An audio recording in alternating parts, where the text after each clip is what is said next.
Welcome everyone, and thank you so much for clicking on this video. Today, I am going to share with you one of the most inspiring, emotional, and powerful life stories of our time. This is not just the story of a man.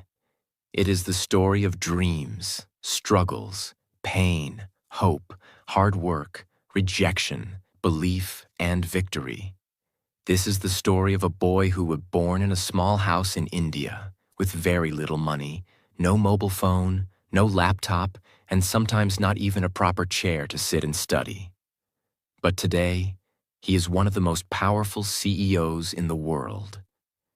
He's the man who leads Google and Alphabet, two of the most influential companies in the world. This is the story of Sundar Pichai. Many people dream, but only a few turn their dreams into reality. Many want success, but very few have the patience, humility, and courage to walk the long, difficult road that leads to greatness. Sundar Pichai's story is proof that you don't need to be born rich to become successful. You don't need to have expensive clothes or luxury things. What you really need is a burning desire to learn, a never-give-up attitude, and a humble heart. So, if you are someone who is struggling in life, if you feel like giving up, if you think the world is unfair, then this story is for you. Listen till the end, because this might just be the most important video you watch today. This is not just a biography. This is a guide, a lesson, a light for anyone who is walking through the dark. This story is perfect for learning English because it's simple, inspiring, and packed with real-life lessons. As we go through Sundar Pichai's journey, you'll hear everyday words and phrases that are easy to understand but also powerful. You'll learn how to describe challenges, success, and motivation, all in simple English. Plus, the story will help you improve your listening skills while keeping you engaged with a real, exciting life story. So not only will you be inspired, but you'll also be improving your English every step of the way. Chapter 1. The Humble Beginnings. Let us go back to the year 1972, to a crowded, noisy city called Madurai, in the southern part of India. In this city, on June 10, 1972, a boy named Pichai Sundararajan was born in a small middle-class family. The world knows him today as Sundar Pichai. His father, Raghunatha Pichai, was an electrical engineer who worked hard every day in a British company called GEC. He repaired electrical parts, worked with circuits and designs, and tried to give his family a better future.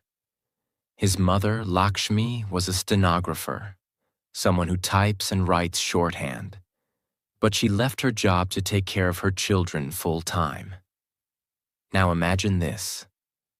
Sundar's house had no television, no refrigerator, and they lived in a small two-room apartment in Ashok Nagar, Chennai, which was known as Madras at the time. One room was a living room during the day, and at night it became the bedroom of the whole family. They didn't have a car. They used a scooter to go anywhere. There was only one fan, and during summer the house became extremely hot. But they never complained. They were happy, simple people. Sundar shared his room with his younger brother. Sometimes his relatives also came to stay in the same house. The space was small, but the dreams inside that small house were big. Sundar's childhood was filled with questions. He was always curious. He wanted to know how things worked, how a telephone works, how electricity travels, how machines are built.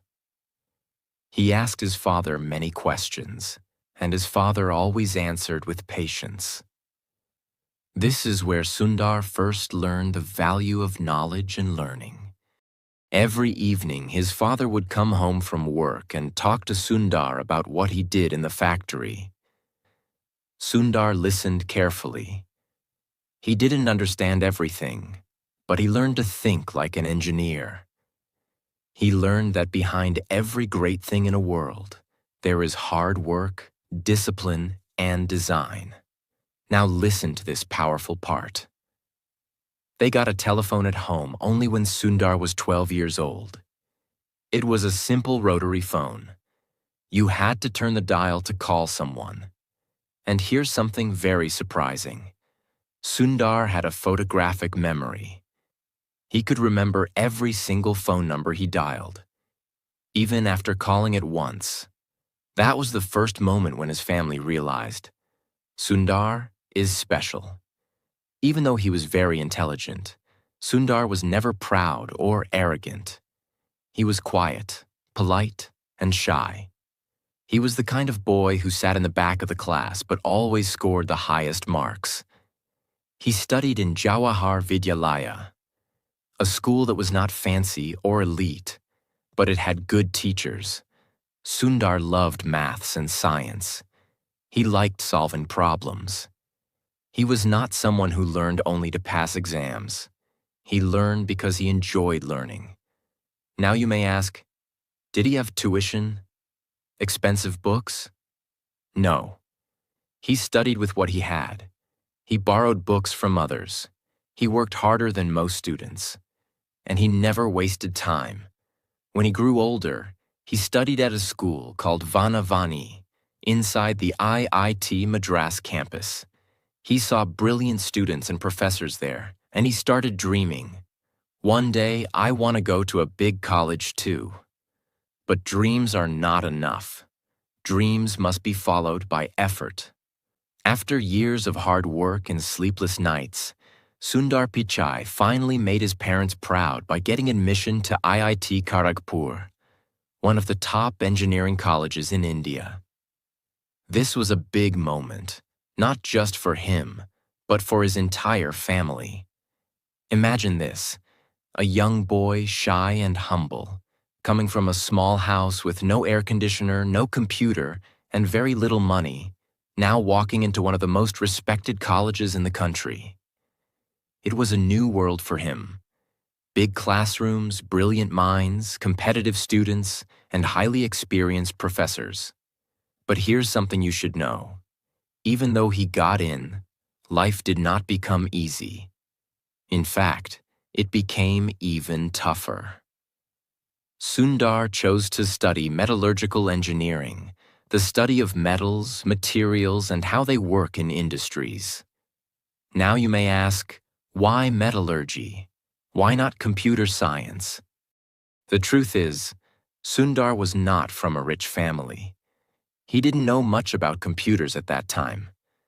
In fact, during his early IIT days, he had never even touched a real computer. But he was curious. He listened. He observed. He started learning about programming and coding in his own time. He read books that others ignored. He would sit in the computer labs for hours, watching how things worked. At IIT, he met students who came from big cities, rich families, and modern schools. They had better clothes, more confidence, and strong English. Sundar, in comparison, was soft-spoken, and his English was still developing. Did he feel small? Yes. Did he give up? Never. He didn't speak much, but he listened more than anyone. He was not loud, but his thoughts were sharp. He didn't try to compete with others. He tried to compete with himself. Sundar worked silently.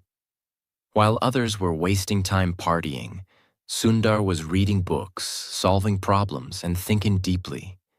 He never tried to show off. He was focused on one thing: growth. His professors noticed his talent. They saw that Sundar had something special, a calm mind and deep intelligence. One professor even said, "Sundar Pichai is one of the most promising students I've ever seen." During his final year at IIT, Sundar applied for a scholarship to study in the United States of America. His dream was to do a master's degree from a top university abroad. He applied to Stanford University, one of the best universities in the world. And guess what? He got selected. But now came the biggest challenge: money. The flight ticket from India to the USA cost almost $1,000 at that time, which was more than his father's entire yearly salary. Just imagine the situation. They had no credit cards, no sponsors, no internet banking, no online fundraising. Just one simple Indian family trying to support their son's dream. What do you think happened? His father didn't think twice. He took a loan, used up all his savings, and borrowed money from relatives. Because he believed, if I invest in my son's education, it will change his life. That is what great parents do. They sacrifice everything for their children. So one day, with one suitcase, a heart full of hope and tears in his mother's eyes, Sundar Pichai took his first flight ever, from Chennai to California. He was going to a country he had never seen before, a culture he didn't understand, and a life that was completely different from what he had known. When Sundar reached Stanford University, he was shocked. Everything was so different. The people, the food, the buildings, the teaching style, even the silence in the libraries. In India, he was used to crowded streets and noisy classrooms. In America, students walked with headphones, drank coffee during lectures, and asked professors tough questions without fear.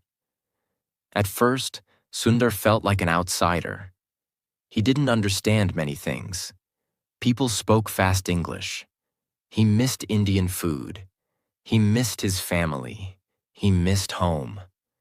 And do you know what he did when he first saw a computer with internet at Stanford? He just stared at it, because he couldn't believe such technology existed. In his early life, he had no access to internet. But here at Stanford, he had 24/7 access to modern computers, labs, and world-class professors. He knew this was his chance, so he studied day and night. He asked questions. He made notes.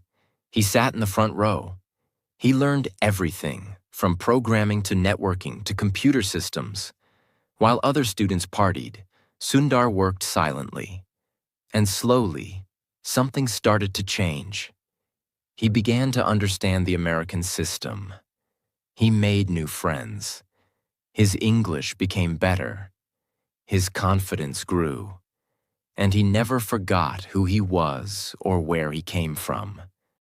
Even when he had very little money, Sundar would save his small student stipend carefully. Once, he couldn't buy a backpack he liked because it was too expensive.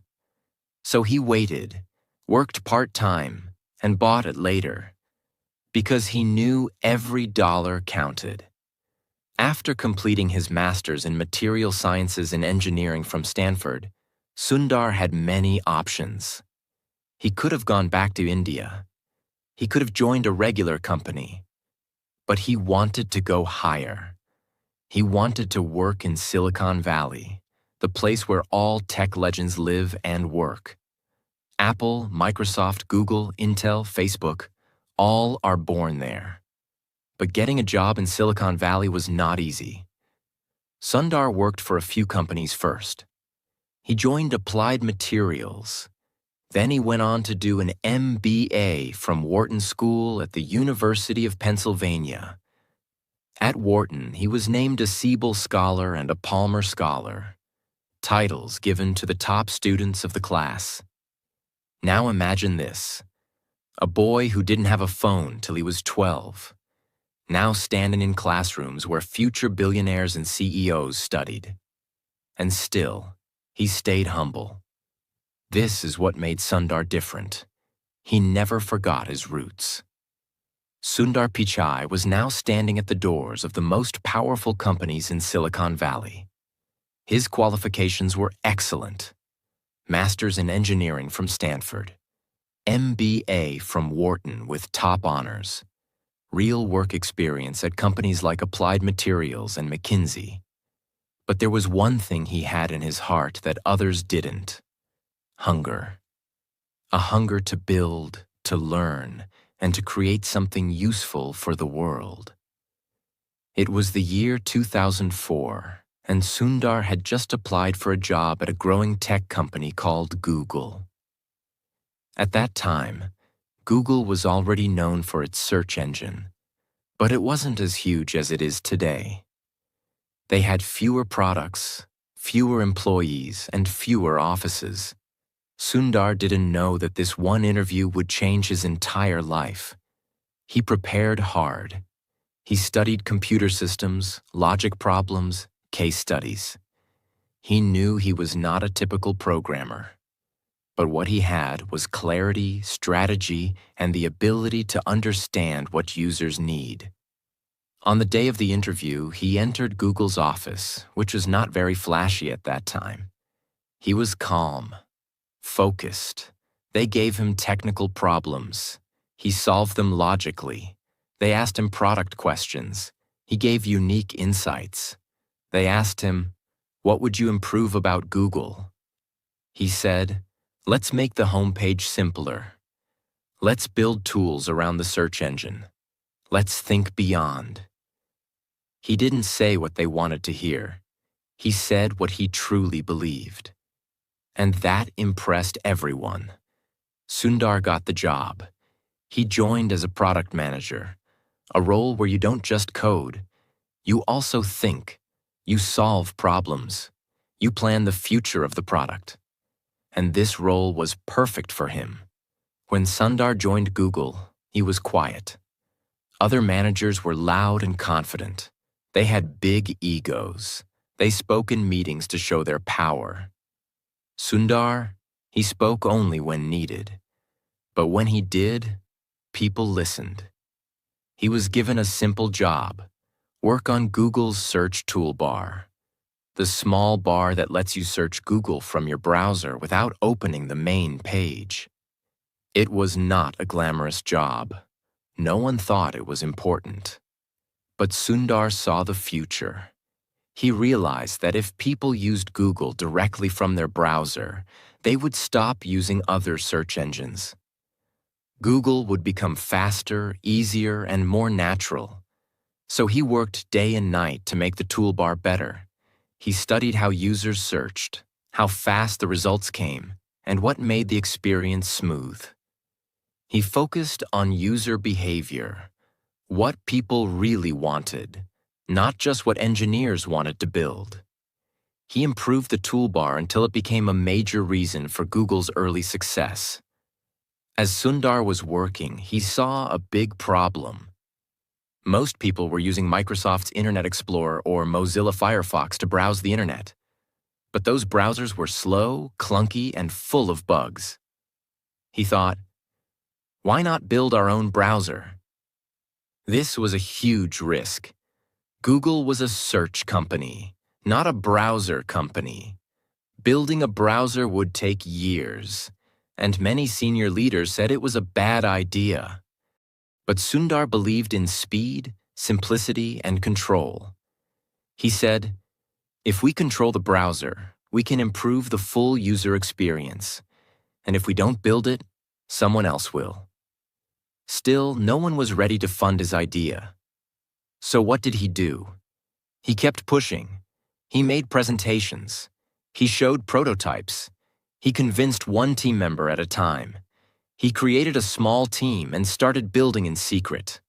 Finally, Larry Page, Google's co-founder, believed in him and said, let's go for it.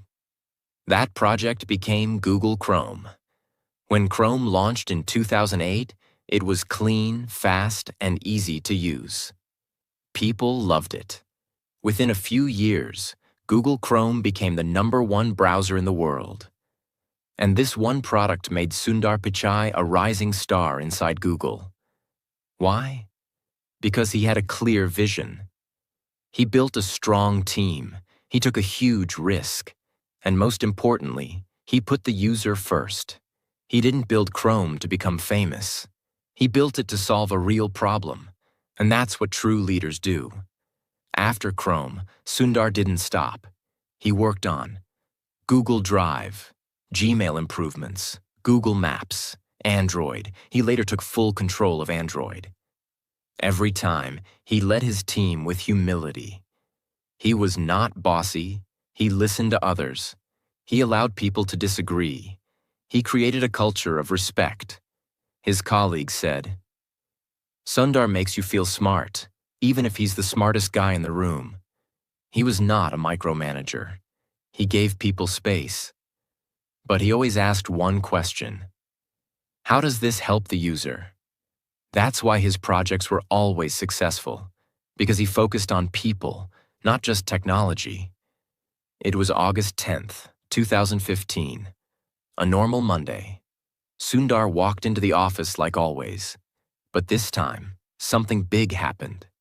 Larry Page and Sergey Brin, the founders of Google, announced that Sundar Pichai would become the new CEO of Google. The whole tech world was surprised. But people inside Google were not. They knew this day would come. Because Sundar was not just an engineer. He was a visionary, a thinker, a leader, a problem solver, and most importantly, a kind and respectful human being. Think about it. The boy who grew up in a 2-room apartment in Chennai, who stood in lines to use a phone, who didn't have access to a computer until he came to the US, was now in charge of a company that controls the internet for billions of people. This was not a dream anymore. This was real life. But with great power comes great pressure. And that's what this chapter is all about. Sundar walked into the office on his first day as CEO without bodyguards, without shouting, without a dramatic press conference. No big speech, no loud words, just a warm smile, a quiet presence, a confident walk. He stepped into a room full of Google's top executives. He didn't start by talking about profits or numbers. He simply asked, "What's best for our users? What can we do that truly helps the world?" This was the kind of leader he was. Simple, thoughtful, user-focused, and deeply human. Being CEO of Google is not like running a small company. It's more like being a global leader. Why? Because Google touches billions of lives daily through search, YouTube, Gmail, Maps, Android. Millions of businesses through advertising and cloud services. Governments and schools through data, privacy, regulations. Every single decision Sundar made would be seen, judged, and discussed globally. If he made a mistake, it would be on the news. If he fired someone, it would trend on social media. If he launched a new product, the entire tech world would analyze it. So how did he handle that kind of pressure? Calmly, softly, powerfully. He didn't panic. He didn't play politics. He didn't attack critics. He did what he always did. He listened, thought deeply, and then spoke with clarity. Soon after Sundar became CEO of Google, another huge change happened. Google's co-founders, Larry Page and Sergey Brin, decided to step back and create a new parent company called Alphabet Inc. This was the holding company that would own Google, YouTube, DeepMind, Waymo, self-driving cars, and other ambitious projects. Guess what? In December 2019, Sundar Pichai was made the CEO of Alphabet too. Yes, now Sundar was not just responsible for Google, he was responsible for YouTube, Google Cloud, Google Search, self-driving cars, Waymo, artificial intelligence, DeepMind, and many other futuristic projects. It was like being the captain of 10 massive ships at once, each with its own engine, team, and mission. Still, he didn't panic. He led with strategy, with listening, with balance. Being a tech CEO means you're not only dealing with engineers and products, you're also dealing with governments, courts, activists, the public, and politics. Here are some of the major storms Sundar faced and how he handled them. The U.S. Congress hearings, 2018. In 2018, Sundar Pichai was called to testify before the United States Congress. Why? Because lawmakers were worried about user data privacy, political bias in search results, monopoly concerns, whether Google was too powerful. It was a tense moment. Powerful politicians were sitting across from him. Cameras were rolling live. Every word he said could become global news. But Sundar sat calmly. He explained Google's technology in simple words. He made complex systems sound human and understandable.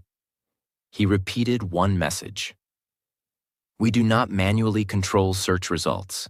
We use algorithms, and our focus is to provide the most relevant results. He didn't argue. He didn't lose his cool. He simply educated. This moment proved something powerful to the world. Sundar Pichai was not just a tech expert. He was a communicator, a global leader, and a voice of reason in a chaotic world. The employee protests. Even inside Google, not everything was perfect. Employees protested certain military contracts. Some were upset about pay differences and lack of diversity. There were tensions around how AI should be used ethically. Sundar didn't run from these problems. He did town halls, where employees could ask tough questions directly. He listened, he responded, he made changes. He didn't try to be a boss. He tried to be a listener, a bridge, and a problem solver. While all this was happening, Sundar didn't stop focusing on innovation. Under his leadership, Google invested deeply in artificial intelligence, using it for translation, health, maps, search, and more. Google Cloud became a major business, helping companies around the world manage data and grow. Android kept improving, becoming the most used mobile system in the world. Google Pixel phones were launched and improved. He was not just maintaining old products. He was creating the future. With so much power, it's easy to forget where you came from. But Sundar didn't. Even today, he talks to students from India and around the world. He gives speeches encouraging kids from small towns to dream big. He reminds people that humility, kindness, and curiosity are more important than degrees or titles. In one interview, he said, "Success comes not from where you start, but from how far you're willing to go."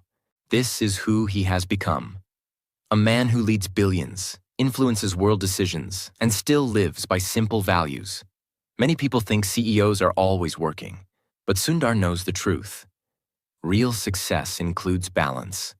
He is not just a CEO, he is a father, a husband, a friend, a reader, a quiet observer of life. Family life. Sundar is married to Anjali Pichai, the same girl who supported him during college in India when he didn't have money to make phone calls. They have 2 children, and he makes time to be with them, no matter how busy he is. Personal habits. He starts his mornings with tea and a newspaper. He likes to walk and think deeply. He reads books about technology, history, psychology, and human behavior. He doesn't chase luxury. He chases clarity. Hobbies. He enjoys cricket, watching sports, and sometimes even cooking simple Indian dishes with his wife. Friends say, "He is the same Sundar we knew in college. He hasn't changed. He's still humble, still quiet, and still full of ideas." One of the most inspiring things about Sundar is this. He never tries to show off. He wears simple clothes. He speaks softly. He doesn't talk about money or fame. He talks about ideas, innovation, and how to make people's lives better. This is rare in today's world. Most people want attention. Sundar wants impact.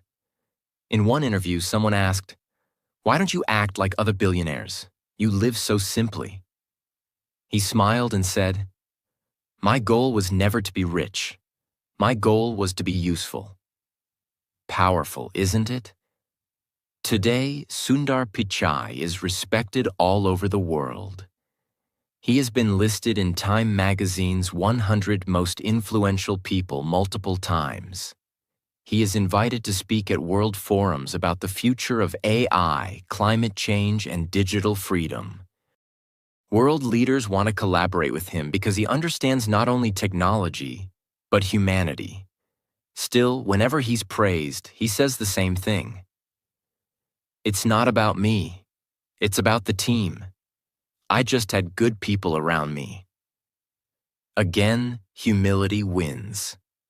Let's look at his financial success now, because this also shows what's possible when you follow your passion with discipline. Net worth, as of 2025, estimated to be over 1.5 billion USD. Annual salary, around $240 million per year, including bonuses, stocks, and performance rewards. Homes, a beautiful, eco-friendly house in Los Altos Hills, California, surrounded by nature. No gold statues. 100 cars. Just peace, books, trees, and family. Cars, Tesla Model S, BMW 7 Series, Range Rover, but he rarely shows off. Lifestyle, focused on privacy, peace, and personal growth. Still drinks cutting chai, tea when he visits India. Still reads Tamil newspapers when he gets time. These are some of Sundar's most powerful and unforgettable quotes. Read them, feel them, live them. Wear your failures as a badge of honor. Failure doesn't mean you are weak. It means you are growing. A person who is happy is not because everything is right in his life. He is happy because his attitude towards everything in his life is right. Attitude is everything. As a leader, it is important to not just see your own success, but focus on the success of others. Leadership is about lifting others. Be impatient to learn, but be patient to apply what you learn. Learn fast. Apply slow and wisely. It is important to follow your dreams and heart. Do something that excites you. Passion is the fuel. Let's end this powerful journey with timeless lessons from Sundar's life. These are not just words. These are rules to live by if you want to rise from nothing to everything. 1. Your background does not define your future. Sundar came from a simple Indian family. He had no phone, no car, no money to study abroad. But he had dreams. Where you start doesn't matter. Where you're going, that's what counts. 2. Be curious like a child, always learning. He loved learning. Even as CEO, he reads every day. He listens to others. He upgrades his thinking. Stop scrolling. Start growing. Replace gossip with growth. Replace fear with learning. 3. Stay humble even when you rise. Sundar never became arrogant. He stayed soft-spoken, polite, grounded. Real strength is quiet. Real greatness whispers. 4. Choose kindness over ego. Even when attacked, he never hit back. He used truth, not anger. Calm, not chaos. Be kind, even when it's hard. 5. Success is not just about money. It's about usefulness. Sundar's goal was never luxury. His goal was to make a difference, and he did. Don't chase money. Chase meaning. 6. Believe in your own journey. He could have given up many times. When he was poor, when he was rejected, when people doubted him. But he believed. He kept going. Even if no one believes in you, you believe in you. Sundar Pichai's story is not just the journey of a tech leader, it's the journey of a human soul who started with nothing and built an empire with honesty, humility, and heart. Let his story remind you, you don't need to be born rich. You don't need to speak perfect English. You don't need connections. You need just one thing: a burning fire inside you to learn, to grow, and to never stop. No matter how hard life gets, if this story inspired you, if Sundar Pichai's life touched your heart, if you feel more motivated today, if you believe you too can rise, then subscribe to our channel to learn something new every single day. Here we tell you stories, teach you English, inspire your mind, and help you become the best version of you. This is not the end. This is your beginning. Go now, dream, work, grow. You are the next Sundar Pichai, and the world is waiting for your story.